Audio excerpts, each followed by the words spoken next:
बिस्मिल्लाहिर्रहमानिर्रहीम। साना जा समूरा अगवान दोस्त तव्हांजी महिरबानी तमामु अहम इशू ते तव्हां डिस्कशन रखी आहे, असांखे शामिलु कयो अथव, वॾी महिरबानी। दरअसल टेक्निकल ॻाल्हियूं जेके बि आहिनि असांजा टेक्निकल माहिर सालनि खां विढ़नि पिया ऐं नवाज़ शरीफ़ जे ज़माने में जॾहिं नवाज़ शरीफ़ एटमी धमाके खां पोइ पहिरीं ॻाल्हि कई त हाणे आउं कालाबाग डैम जो धमाको कयां थो, उन वक़्तु असां रोडनि ते वियासीं। पोइ नवाज़ शरीफ़ उन वक़्तु ॿिया चैनल ॿेनल कोन आहे, एॾो सोशल मीडिया जो जान कोन हो। नवाज़ शरीफ़ मजबूर थियो, उन असांखे पंहिंजी टीम विहारी, वापडा जो चेयरमैन शमसुल हक़ ऐं वॾा वॾा कातिल जेके पाणी जा चोर, असां वियासीं टीवी ते, सियासी कारकुन, PTV उन ज़माने में अकेलो सोर्स हो। त दलील दलाइल जे बुनियाद ते असां उनखे ट्रके जहिड़ो करे ज़लील करे उतां ख़तमु करे आयासीं। हुन वटि को असांजे ॻाल्हियुनि जो जवाबु कोन हो। अब्दुल रसूल मेमण साहब माज़ी में कई, हींअर नसीर मेमण साहब जहिड़ा माण्हू माशाअल्लाह ॾाढो ज़बरदस्त कनि पिया, सियाल साहब जो हाणे ॿुधीसीं। त ॻाल्हि इहा आहे त दलील दलाइल जे बुनियाद ते जेका बि ॻाल्हि कई वञे थी उन में पंजाब वटि को जवाबु कोन्हे। ख़ुशि फ़हमियूं असां सिंधी जेके आहियूं, असां सिंधी लोअर रिपेरन आहियूं, कमज़ोर क़ौम आहियूं। असां वटि न जबल, न पहाड़, न वॾा अफ्रीका जहिड़ा जंगल, मैदानी इलाइक़े जा माण्हू आहियूं। तारीख़ में शाह लतीफ़ जा बैत ॿुधाए हिक ॿिए खे प्यार मोहबत वंडिया अथऊं, इन करे सिंध असांजे पेरनि जे हेठां सिरके पई। अलाह ताला सिंध खे जोग्राफिकली बि अहम ठाहियो आहे, जो अर्बन सी जे मुंड ते वेठा आहियूं, सामुंडी किनारे ते वेठा आहियूं, पर नेचुरल रिसोर्सिस में सिंध सभिनी खां पाकिस्तान जे मौजूदा सभिनी इलाइक़नि खां ताक़तवर ख़ितो आहे। पर जो वारस निधण खां हुजनि, लीडरशिप वियनरी न हुजे, इहो मुंहिंजो इल्ज़ाम आहे, मुंहिंजो इल्ज़ाम आहे। जेके माण्हू जंहिंखे बि पूॼा कनि था, जंहिं बि लीडर जी पूॼा कनि था, उहो उनजो ज़ाती फ़इल कंदा रहनि। मां हिकिड़ो तारीख़ जो सियासी कारकुन ऐं नक़ाद आहियां, अमली तरह हिकिड़ो सिंध जो किरदारु आहियां। त सिंध में विजनरी लीडरशिप जी तमामु खोट रही आहे। असां वक़्त ते न बीमारियुनि जो तशख़ीस करे सघंदा आहियूं, न उन्हनि जो हल पेश कंदा आहियूं। ॿार खे रुअंदड़ ॿार खे चूपड़ी ॾेई जीअं ख़ामोश करायो वेंदो आहे, ईअं सिंध खे चूपड़ी में असांखे ख़ुशि रखियो वियो आहे। ही जेके बि शयूं आहिनि, सियाल साहब हिकिड़ी ॻाल्हि कई त ग्रेटर थल कैनाल ते जदोजहद कोन कई। सियाल साहब शायदि वाक़िफ़ कोन्हे। मुशरफ जे ज़माने में निसार खोड़ो साहब वेठो आहे, कन्वेनर हो एंटी ग्रेटर थल कैनाल कमेटी जो। असां पूरा 10 साल मुशरफ जे ख़िलाफ़ वेड़ कईसीं, ग्रेटर थल कैनाल नामंज़ूर नामंज़ूर। असां मुशरफ पंहिंजे ज़माने में ग्रेटर थल कैनाल न ठाहे सघियो, पर बदकिस्मती बेनज़ीर जी शहादत खां पोइ जॾहिं ज़रदारी साहब सदर थी आयो मुल्क जो, उन एमरजेंसी फंड रखी ग्रेटर थल कैनाल जे मनसूबे खे कंप्लीट कयो। हाणे उनजो फेज़ 2 असां वटि अचे थो असांजी ॻिची में पवण लाइ। जेको ई तव्हांखे ॿुधाइनि था त जेकॾहिं करोड़ खां 1.5 करोड़ एकड़ पंजाब ज़मीन आबाद कंदो, मौजूदा जेको अंग्रेज़नि जे ज़माने खां वठी इरीगेशन जो सिस्टम, कमांड एरिया जेका आहे, 1.20 करोड़ एकड़ ज़मीन सिंध जी, 2 करोड़ 25 लख एकड़ पंजाब जी ज़मीन, इहा आबाद थिए थी। जेकॾहिं 1.80 करोड़ एकड़ ज़मीन ई नई प्लान कनि था, त माना सिधो जवाबु आहे त सिंध जो 1 एकड़ ज़मीन आबाद कान थींदी। ऐं सखर खां हेठि पाणी जो फुड़ो बि न ईंदो, जेकॾहिं हिननि जा ई मनसूबा कामयाबु थी विया। हाणे मसइलो इहो आहे त ही जेके बि सियासी फ़ैसिला आहिनि, मसइलनि अॼु जेको वॾे खां वॾो धाड़ेल ज़रियो आहे दरिया मां, असां वटि कालाबाग डैम जे ख़िलाफ़ वेड़ान जेका आहे, उनजो स्टोरेज ते घटि हो झेड़ो, त स्टोरेज फलाणो घटि हो। झेड़ो इहो हो त तव्हां राइट ऐं लेफ्ट बैंक ते केनाल कढंदो, जंहिंसां सिंधु दरिया जो सॼो पाणी चोरी करे वेंदो। असां वटि पाणी कोन ईंदो, रुगो पश्तूननि जो ज़ोर हो त इहो स्टोर थींदो हिते, असांजूं ज़मीनूं ॿोॾ में ऐं इन में तबाह थी वेंदियूं, इन करे असां जीअण जो को ज़रियो कोन्हे। पर सिंध वटि इहो हो त तव्हां पाणी चोरी कंदव, असांखे सीज़न में पाणी कोन ॾींदव। असां सामुंडी किनारे जा माण्हू आहियूं ऐं 1 महीनो 1.5 महीनो असां अॻु में हलंदा आहियूं पंजाब जी ज़मीन खां। ही झेलम जेका नदी आहे, या झेलम नदी जेका आहे जंहिं ते हिननि चश्मा झेलम चश्मा केन इहो ठाहियो आहे छा इहो के सॉरी स्टोरेज, त इहो अर्ली नदियूं राइज़ थींदियूं आहिनि, अर्ली पाणी ईंदो। इन करे असां वटि जेको बि क्रॉप जो पैटर्न आहे उहो पैटर्न आहे त असां वटि मार्च में ख़रीफ़ पोखिबो। उमरकोट मीरपुर ख़ासि में मिर्चनि जो काटन जो फसल ऐं ठटो बदीन सारियूं ॿारियूं असां अप्रैल में पोखींदासीं। हाणे जून जुलाई में माण्हू जेको सुकल ॿेझारा खणी रोडनि ते एहजाज कंदा आहिनि त असांखे पाणी कोन्हे जो असां सारियूं पोखे सघूं, असांजा ॿेझारा सड़ी विया आहिनि। त उन वक़्तु हीउ जेको चश्मा झेलम लिंक कैनाल ऐं तूमसा पंजल लिंक कैनाल कंहिंजी हुकूमत में निकिता? केरु ज़िम्मेवारु आहे हिन जो?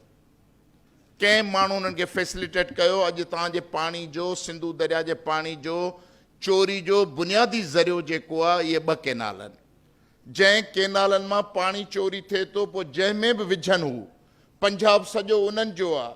ईस्टर्न रिवर जेके बि तबाह थियूं आहिनि उन्हनि खे बहाल करण जो उहो पाकिस्तान पीपल्स पार्टी हुई। पोइ पीपल्स पार्टी इलाही सारा ॿिया कम कया हूंदा, पर पाणी जे मामले में अखियूं पूरे वेठी रही। ऐं उनखे सिंध सां तमामु घणी मौक़े परस्ती जो बुनियादु थो सम्झां। त हुननि मौक़े परस्ती कई।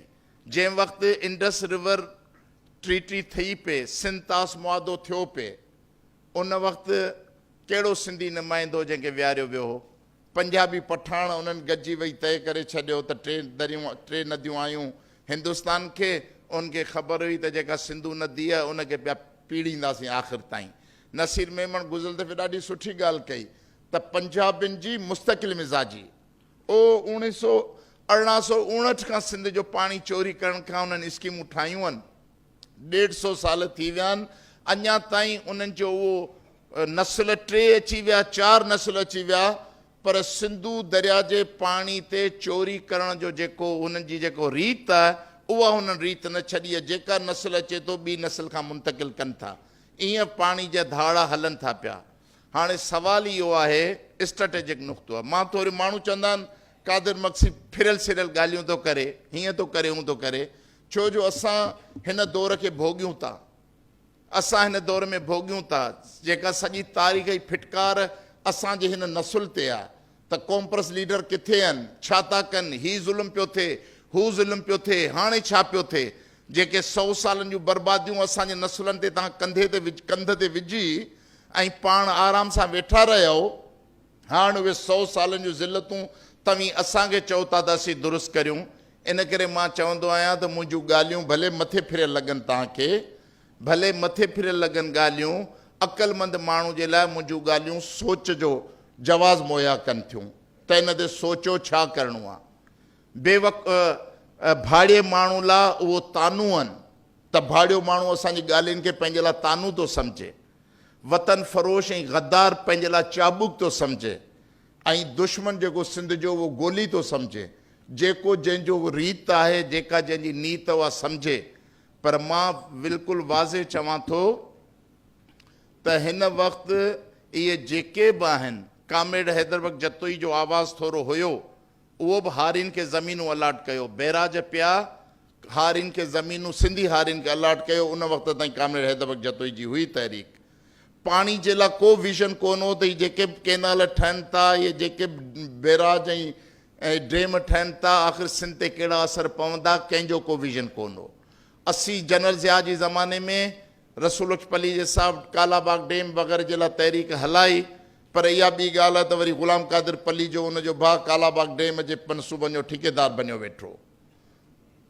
ऐं मुशरफ जो ज़मानो आयो, नवाज़ शरीफ़ जो ज़मानो आयो, कालाबाग डेम जे ख़िलाफ़ तहरीक हली। इहो बि तारीख़ जो रिकॉर्ड दुरुस्त कयो। जेके चवनि था त बेनज़ीर साहिबा कमू शही जो, साईं मां थोरो 5 मिंट वठंदुसि, माफ़ी सां चवां थो। बेनज़ीर साहिबा कालाबाग कमू शही ते धरनो हयो। दरअसल उनजी हक़ीक़त इहा आहे त इहो पूनम पाकिस्तान ऑपरेस नेशन मूवमेंट जो मनसूबो हो, जंहिंमें असां सभिनी गॾिजी प्रोग्राम ठाहियो त पंजाब जा 4 बॉर्डर आहिनि, 4 बॉर्डरनि खे बंदि कयो। सिंध बलोचिस्तान ऐं पंजाब जे बॉर्डर ते अतौला मिंगल, महमूद खान अचकज़ई, अकबर बुगटी, जेका बलोच क़यादत हुई हई बलोच, उन्हनि बॉर्डर बंदि कयो हो, वेही हली। उन खां पोइ पश्तूनख्वा ऐं पंजाब बॉर्डर जेको हो, वली ख़ान जी क़यादत में जेका पश्तून क़यादत हुई उहे उते वेठा, उन्हनि बंदि कयो।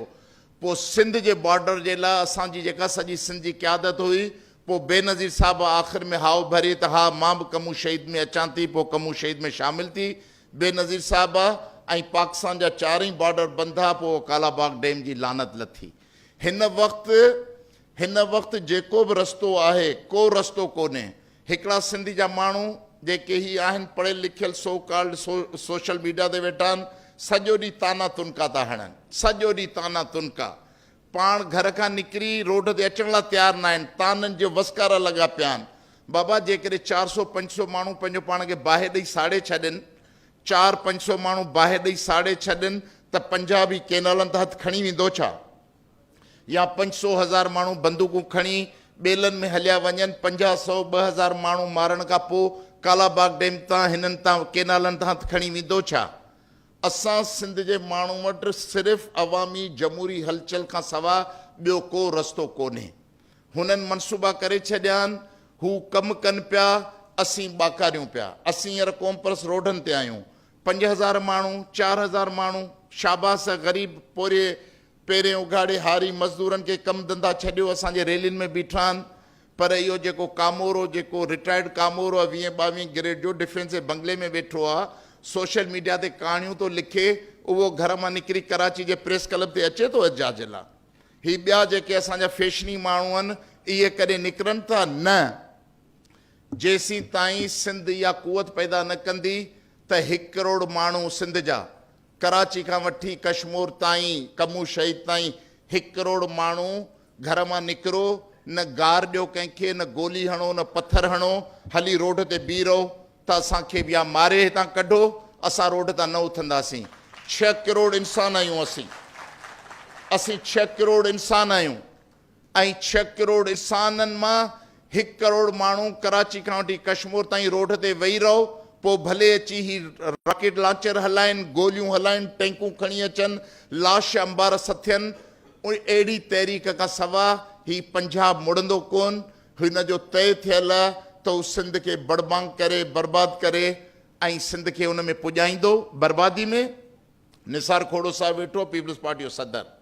सिंध में 2 पार्लियामानी कुवतूं आहिनि, पीपल्स पार्टी, MQM, ॿिन्ही जो किरदारु हाणे वधीक टाइम नथो ॾे, साईं तलवार खयों बीठो आहे, सो आउं माफ़ी थो वठां। ॿिन्ही जो किरदारु हींअर सिंध जे ख़िलाफ़ु बीठो आहे, हींअर सिंध जे ख़िलाफ़ु बीठो आहे। ॿिन्ही जमायतुनि जो सिंध जे ख़िलाफ़ु बीठो आहे। ऐं जेके माण्हू शौरी लाशौरी तरह ख़ामोश या अलल ऐलान इन्हनि जी सियासत जा हामी आहियो, तव्हां अमली तरह सिंध जे ख़िलाफ़ु कमु करियो पिया। महिरबानी।